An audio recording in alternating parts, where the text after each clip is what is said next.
Alright guys, welcome back to another Opera Omnia video where we're going to be talking about Penelo. Now that it's been a couple of days since she has gotten her FR and BT weapons, I wanted to make this video just to kind of like catch up on everybody's thoughts and opinions on her release on Global, seeing as how she was our Global first character to receive an FR and a BT before JP.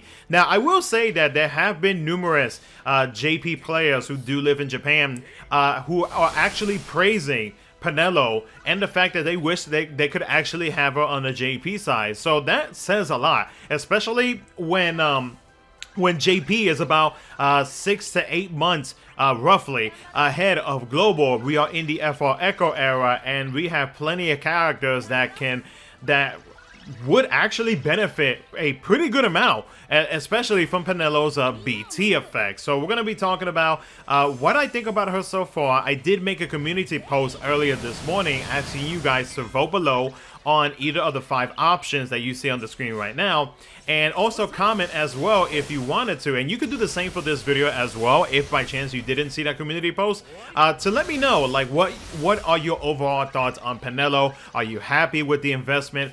Are you regretting pulling for her, or did you not even pull at all? Whatever it is in general, whether you want to talk about if you pulled or not, or just in general like how you feel about her, like what are the pros and cons that you as a player see within Penelo, feel free to let me know down in the comment section below. I'm curious to see what you guys overall think about her. Now for this gameplay that you are looking at right now, we are in Machina's intersecting wills, and so with this fight right here, of course off turn was definitely the king for this fight, because once the enemy reaches 50% or higher in their force gauge, they start getting an increase in turn rate, which of course we're going to be taking advantage of, which is why we have Galoof.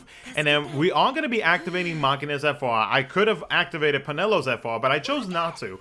My main focus for this team setup was to take advantage of Penelo's BT effect, the amount of brave gains that she has as well, and just the support in general that she is going to be offering to everybody. One other thing that you may notice as well is going to be the brave damage. The brave damage is definitely not there, but with Penelo's BT effect active, it is going to support everybody to the point where you don't have to worry about dealing brave damage whatsoever. And to recap what her BT effect does, it provides the party with a 30% gained max brave overflow up, a 50% brave gains up and brave damage up, a 30% brave damage cap up, 20% HP damage up, 30% HP damage cap up, and then for the party, after every HP attack, increases brave by 20% of Penelo's HP damage cap. So like overall in general, like Penelo's BT effect, the auras that she provides in general is really good for these type of team comps. Now I know some players may like question as to why I brought Penelo into this fight, knowing the fact that she provides a speed buff increase, and that is one thing that I wanted to test the waters out with this specific gameplay, is to see like how much of a difference it would be between not having Penelo on the team when I did my original run with this fight, and how she actually is with this fight whenever the enemies reach 50% or higher in their force gauge. And it wasn't too much difference whether I had Penelo on the team or not. Like, yes, we do have an increase in speed, but overall in general though, it just seems like the enemy's force turn rate increase that they gain was still in a way like not really surpassing, but like it was still above the rate where I can still take advantage of the fact that the enemies are going to constantly get turns. Now there are specific portions in the turn order where that's not the case, but there was certain parts of said fight where I was able to deal a good amount of off-turn damage. Now another thing that I did want to mention was Machina's strongest attack, which is the Furious Blade's burst attack. If you guys, for anybody who has been using Machina or have used Machina in the past, you may or may not have noticed that normally within like his first like 1 to 3 HP attacks, he is building up his brave in between those HP attacks. He is dealing his brave damage, so on and so forth. But normally you would not actually see Machina cap within like those first few HP attacks.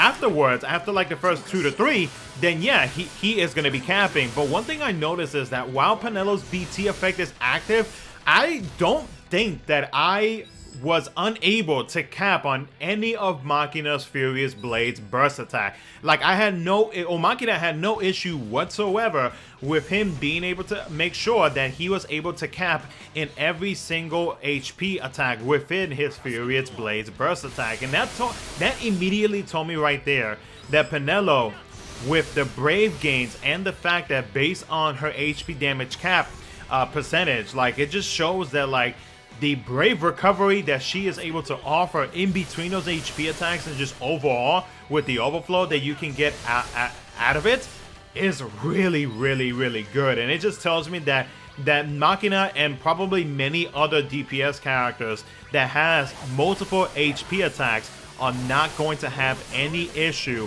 with dealing or with capping in a lot of their HP attacks, which I am very happy with. So, and the great thing about it, and I'm going to quote a comment that was posted in my community post from Excalibur, is that, yeah, Penelo can be a main DPS because they really, really amped up the amount of HP attacks that she has, and that fatal dance attack that she now has after her BT effect is active is really good.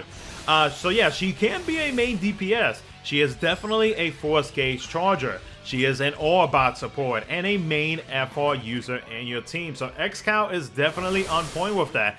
And he continues on with saying that's like 4 different roles in one character, and she does all of them extremely well. And I agree with him. He is spot on with that. And like, I will say that, yeah, Penelo might not be, for those who were disappointed with the choice of the Global First character, she may not be like a hyped up character to many players, and to the rest of the other player base who are probably happy with the fact that Penelo got chosen as the Global First. But like, if you look past that, if you look past the fact that it was Penelo that was chosen for the Global First, and you look at her FR and you look at her BT, it's a really, really good one to have. There were a few comments that I did notice as we progressed with the release of her FR and BT, where some people think that she is not going to do well in FR Echo, and I have to disagree. I really do think that with FR Echo, if you are using Penelo's FR as your main FR, and especially with her FR, literally Penelo is able to like provide everything so that everybody is able to meet set FR conditions. You are going to you can easily spam FR Echo to back up Penelo's FR ability. And even if Penelo does not have FR Echo, doesn't mean that it's going to be an FR that's going to be bad, or just like her in general as a character with what she got is going to be bad. I do not see that happening whatsoever. I honestly do feel like, and I'm gonna say it again, I do feel like Penelo is going to age like fine wine, because like she has a very strong kit now, and she can be used in many team comps. Obviously, you won't be able to, or not that you won't be able to, but you're not going to be using her in every single team comp, because depending on said Shinryu you fight, you may have to change it up a little bit. Sometimes you might need strong defenses, and maybe Penelo might not be a good choice for that, because like you want to focus on the defense aspect of your team comp. So like obviously like she's not going to be used in every single team, but just like overall, she is a fantastic option. And if you are still debating on whether to pull for her kit or not, I would personally recommend it. You guys already know, most of the time, like, I don't push players to pull for a character unless I am confident enough to say that it's definitely worth. And Penelo is 1,000,000% worth pulling for. Even if like she takes her buff slots and whatever the other reasons that I have mentioned in the Should You Pull video that I did for her, like overall, like for what she has to offer, it's really, really, really good. And I would personally recommend it. Especially with FR Echo around the corner, she is going to do extremely well. So overall, very happy with the investment that I did. Definitely worth it. Let me know what you guys think down in the comment section below. Hope you guys enjoyed the video. Take care. I'll catch you guys in the next one.